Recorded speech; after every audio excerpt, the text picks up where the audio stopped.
What's going on, guys? Welcome to Game Time with Dylan Kattengell. Today we're going to be doing draft grades throughout the entire NFL. Today is going to be the AFC East. That's where we're starting with Quinn and Noah Dougé. Tune in.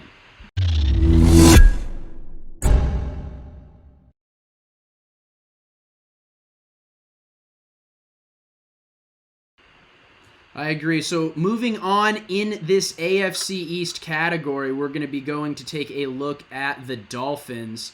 Here, move you guys over for just a sec. Here comes the Dolphins, and we are locked and loaded.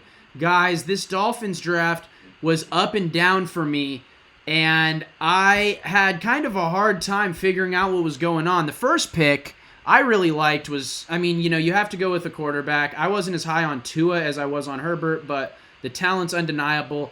I don't love the pick, but it's who they went with, and he's a all-time talent at quarterback. So I understand.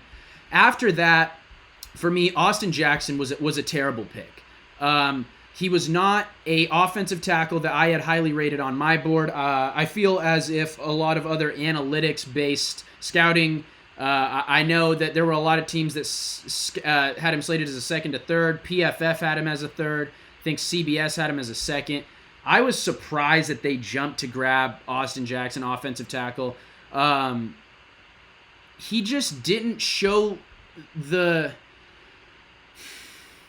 physicality necessarily to be picked with that 18th pick. I just didn't see it. Nor did I honestly see a technical ability like I know Wirfs was taken ahead of him, but a technical ability where you can kind of justify like an undersize or an under athleticism with a first round pick. And then with their third first round pick was Noah Dougé, and for me again the cornerback out of Auburn,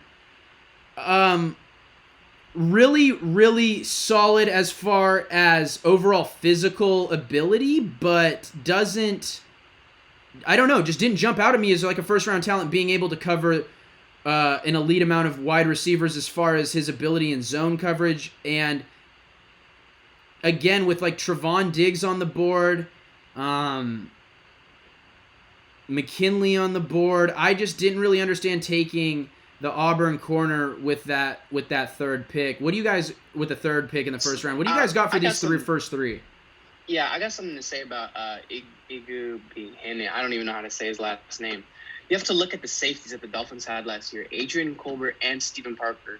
They were not bad down the stretch, but they're not surefire starters either. And I think this pick is a decent pick, especially, again, he was going up against top SEC receivers. He's not a guaranteed starter, but it's definitely someone that can develop in their system.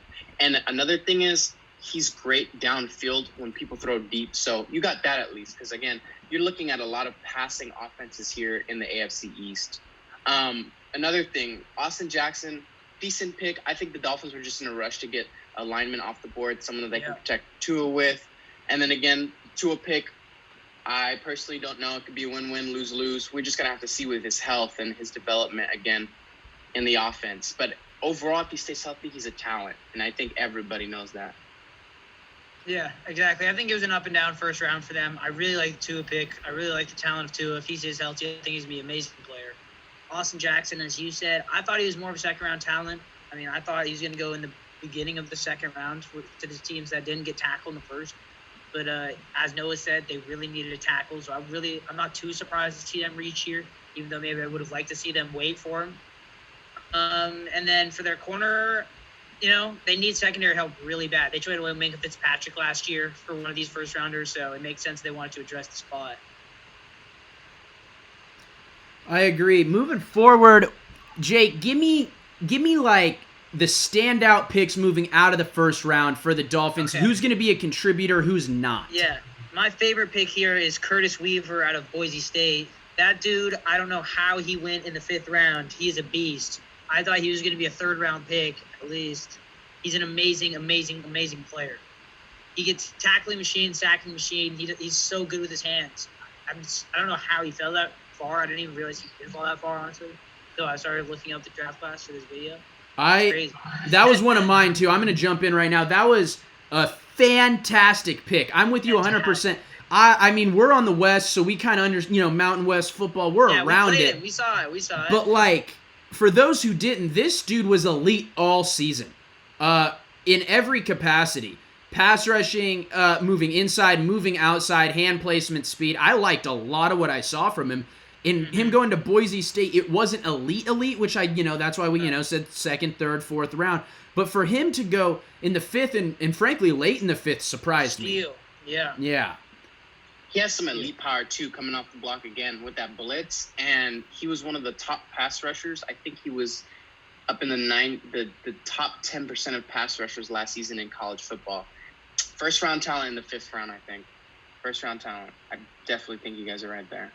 Yeah, he's a great player. And then the other one, which for me wasn't a huge stretch, but I thought the Raekwon Davis pick was another solid pick. SEC play has gone up against great lines. Level of competition that Raekwon's seen is extremely high.